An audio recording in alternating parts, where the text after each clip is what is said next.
Tuwaniza kumkutu na lubale the divine. Yeah, we are back in action. We are back at work. Nzena unkawala na milembe wamu nomusomesa waffe owabulicho nalongo na lubale. Hello.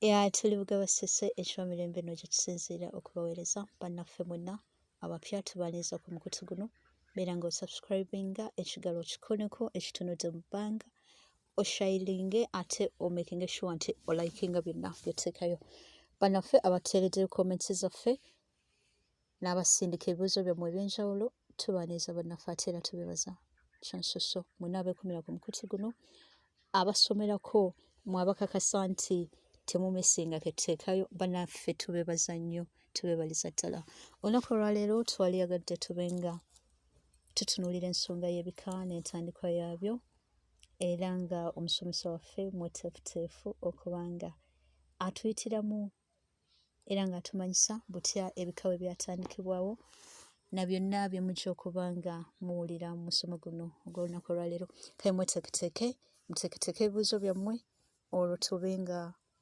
tusoma nga tunyumirwa ate nga bwe tuyiga. Weewaawo. Ebika n'entandikwa yaabyo.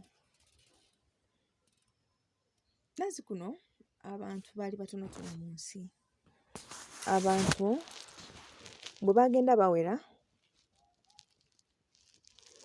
walabikawo obwetaavu obw'enteekateeka ey'obukulembeze mu bantu okusobola okubakulembera obulungi n'okubatuusaako obuweereza obwa buli kika okuva eri bajajjaffe.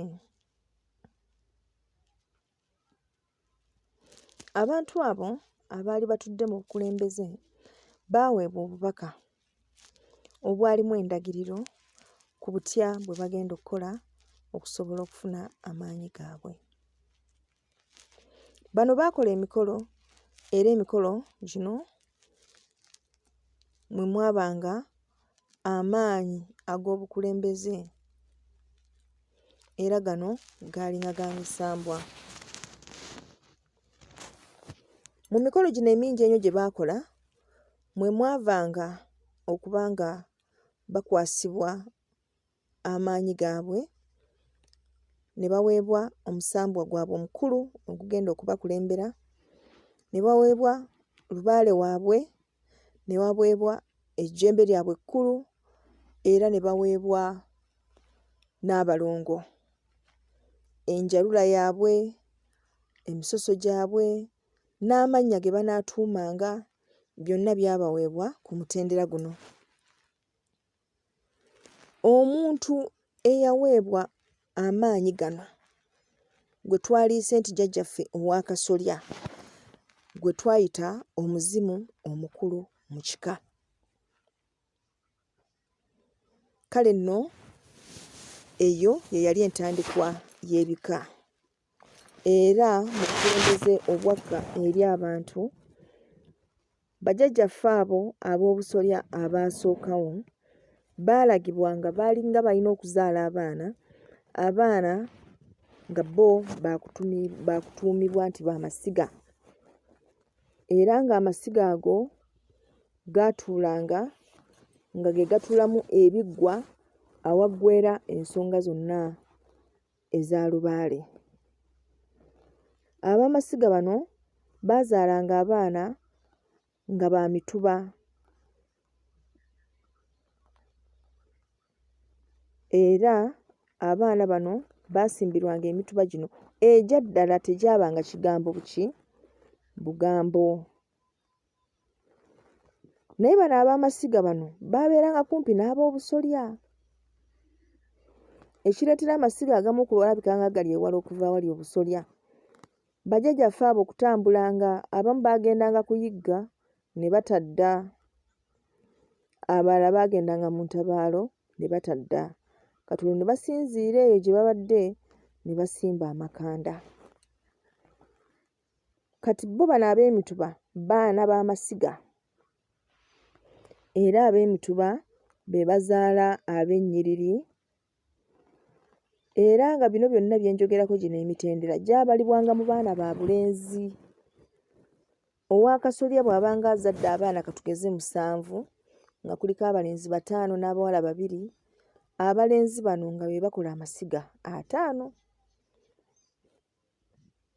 Mpozzi nga mu kubaawo kw'ekika ekyo ow'essiga ono singa yabanga ayinayo muganda we bwe bayita, muganda we oyo yasobolanga okukola essiga naye nga ye muganda we. Kati bano ab'amasiga ne bazaala abaana.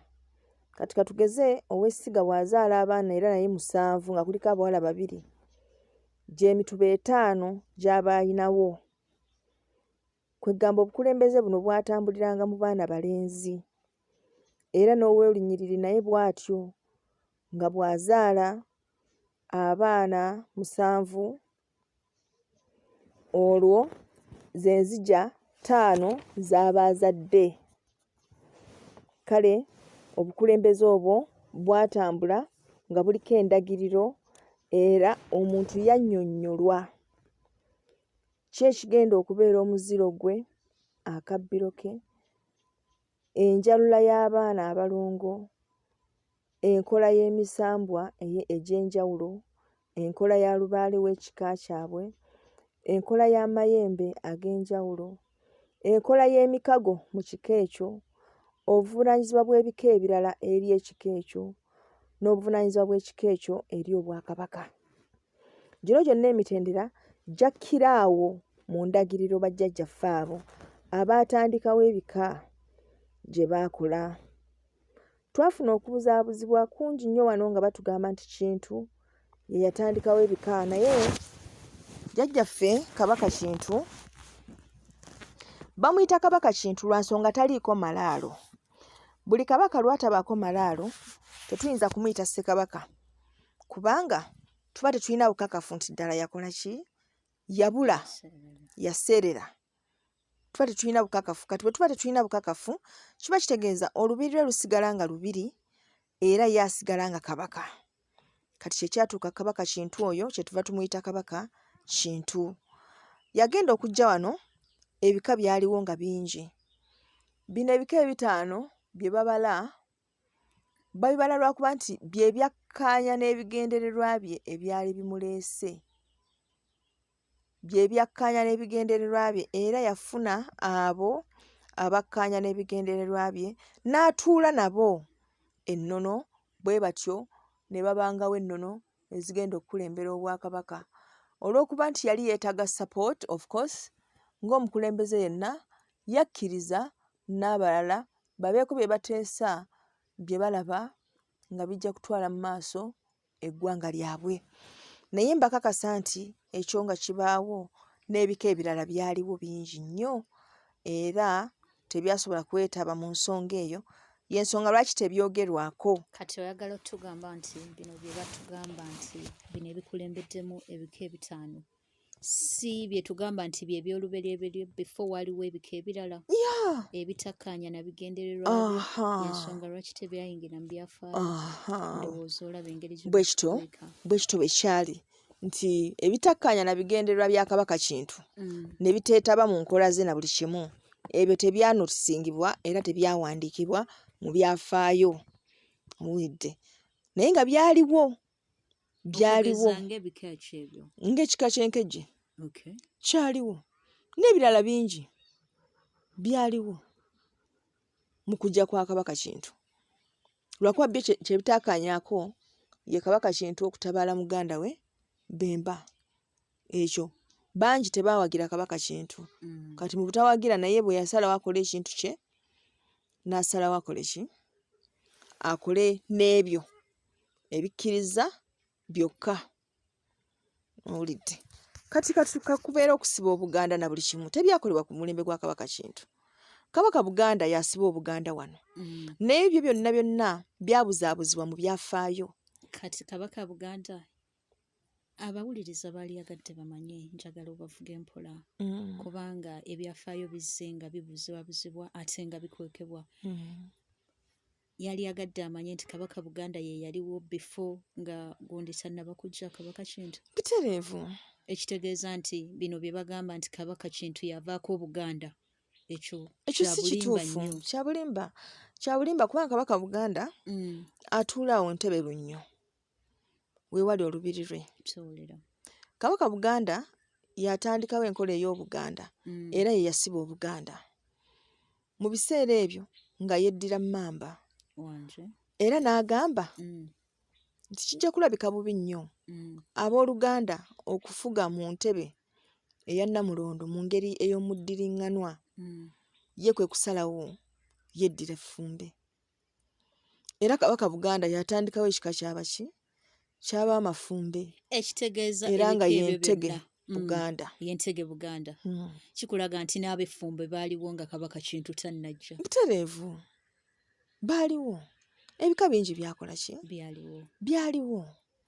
Kale kwegamba tujja genda tusoma mpola tweyongere okumanya ebyenjawulo ebikwata ku bika bino, naye kansubire nti mutegedde engeri ebika gye byajja okubaawo. Omulundi ogunaddako tujja kutunuulira tulabe emigaso gy'ebika. Tusooke ki? Tulinawo emigaso gy'ebika ne downfall y'ebika. Ndowooza tusooke tulabe emigaso gy'ebika ebyo ate tulyoke tulabe butya ebika bwe byasaanawo. Ebika byagenda okujja bajajjaffe balina ensonga ate byalina amakulu. Kati tujja bba tutunuulira ensonga ezo tulabe amakulu agaali mu bika bino, olwo tulyoke tulabe butya ebika bwe byajja bisaanawo n'ensonga zonna ezinaaba zitambulira mu nsonga z'ebika. Naye katusuubire bannaffe abali ku mukutu ensonga eno mukiwulidde. Mmwe ababadde ne history agamba nti Kabaka Kintu yatandikawo ebika ate mbwe yatandikawo Buganda, anti bagenda ne bagamba nti Kabaka Kintu ye yatandikawo Buganda. Oli n'akyogera proudly kubanga tuli ku bintu bye batugamba nga bwe twakyogeddeko awo emabega nti tugenda ne tufuna okumanya okuva eri bannaffe bano ate abalina okumanya kwaki okw'omunguuba. Ate nga nno be basomesa be tulinawo, kale ne twekanga nga ate naffe bye tugamba abaana n'abazzukulu n'abajja ate nga bikyamu ddala. Naye kasita omusomesa waffe oli Nalongo Nalubaale ojja kubanga otuwa full details za byonna. Kale kati tugenda kulaba ensonga z'ebika zino, tumanye na lwaki tuteekeddwa okuzzaawo ebika bino, era tumanye na lwaki tulina okukola emikolo egyetaagisa na butya omuntu bw'asobola okutandikawo ekika. Naawe tugenda tuukawo. Nakyo kyebabiddeko. Tetukibasomesa. Byonna oyagala obibawerumu. Okay, kale kaakati kyenjagadde okubawa kwe kubalaga nti waliwo essuubi nti omuntu osobola okutandika ekika kyo. Njawulo. Leka bapika. Si kubapika. Nalongo. Obalaba bano abantu be tulina omulembe guno. Tukyalemeddwa okwetereza ate omuntu omukwasa obuvunaanyizibwa bw'okwagala oteekawo ekika. Abantu jjukira omulembe guno gwe tuliko beegaana dda okweddira. Wakati mu kwegaana okweddira olw'okubanga alina this girlfriend gw'asanze nga bali mu muziro gwe gumu n'amugamba n'omugamba ye kikyo bino ebyokweddira ye ani yabireeta, gira gwe tugire tweyagale, siraba lwaki tubinonooza. Oli n'adeclaringa nze sikyeddira Mmamba ne bagivaamu. Okiwulira? Oli n'agamba olw'okuba girlfriend gw'ayina kyokka amufunye wafumbe, kyokka nnyina wafumbe, n'atuuka omubuuza gundi gwanzaala tisiye. Nalongo. Ekyokuba nti weegaanye ekika just like that tekitegeeza nti olwo kivuddemu. Abantu awo bamanyi ekyo ekika kivaamu. Tekitegeeza nti temugenda kuzaala kingiringiri kya mwana bw'olwokuba nga wagambye mbunna ekika okivuddemu. Oyagadde nnyoko anti oli asooka n'akubuuza naye kati gw'olaba gwanzaala nzaala simumanyi anti munno alina eddira omuziro gwe gumu nogwe ebyo tubifaako. Anti kati bibayita obugwenyufu. Okay? Bibayita obugwenyufu. Naye nga tugenda kulaba tuyinza kukola tutya okuzzaawo ebika byaffe. Ensonga nnyingi ze tulina okulaba. Tugenda kulaba ebika eby'enjawulo na butya bwe byatandikawo, then tugenda kulaba tutya bwe tuyinza okukola okuzzaawo ebika byaffe kubanga mu mazima kyo kyetaagisa. Ate abantu eriyo abuuza n'agamba Nalongo nze manyi ekika kyange ndi wa Mmamba. Kati ogamba otya nti ebika byasaanawo? Ogamba otya nti ekika kyaffe eky'Emmamba tekiriiwo? Kubanga omutaka tumumanyi gyali. Ekika kyammwe eky'emmamba Eh. ekituufu mweddira mmamba naye ate ekikasi bwe bakiyita. Byonna osazeewo tubibawe leero. Kale bannange mweyongere okwekumira ku mukutu. Tetugenda kubibawa byonna lumu naye byonna njagadde mbawe brief highlights ez'ebyo bye tugenda okutunuulira wansi w'omulamwa guno. Tugenda kutunuulira emigaso gy'ebika, tutunuulire lwaki ebika byasaanawo, lwaki tugamba nti ebika byasaanawo, then tutunuulire amannya ag'enjawulo agatuumibwa mu bika n'amakulu gaabyo. Tugenda kulaba it is really a broad session. So tugenda gihandlinga tukakase nti buli omu tumutuukako, then tutunuulire tulabe ffe abantu b'omulembe guno tulina obusobozi obukola such a big and lasting structure. Bwe tuba tetubuyina then turevivinge. We have to revive ekyo ekiriwo, tuddemu tukizimbe buto tukizzeewo we boom. Oyina essuubi nti tusobola okuzzaawo? Tusobola. Why not? Waliwo ekirema ayogera. Kitandikira mu mutima. Nekivaayo nga kigenda kisaasaana okukakana nga kiri ku ground kirumye. Kale munnaffe gwe alina kyeweddira, alina kyayagala okwebuuza ku nsonga y'ekika kyonna. Beera nga weekumira ku mukutu gwaffe, teekayo ebibuuzo byo. Zino twakituumye ensonga z'ekika, zigenda bba ne series ez'enjawulo episodes, gobeera nga ofollowinga pa episode gye tugenda obba nga tuteekayo olwo oleme kusubwa nsonga yonna ekwatagana n'ekika. Sinakindi tuyinza okwogera ku linnya lyo n'amakulu gaako. Lwaki nedda oyinza obba oli awo nga naye tomanyi makulu ga linnya ly'oyina. Weewaawo akume atakuumira mpeera.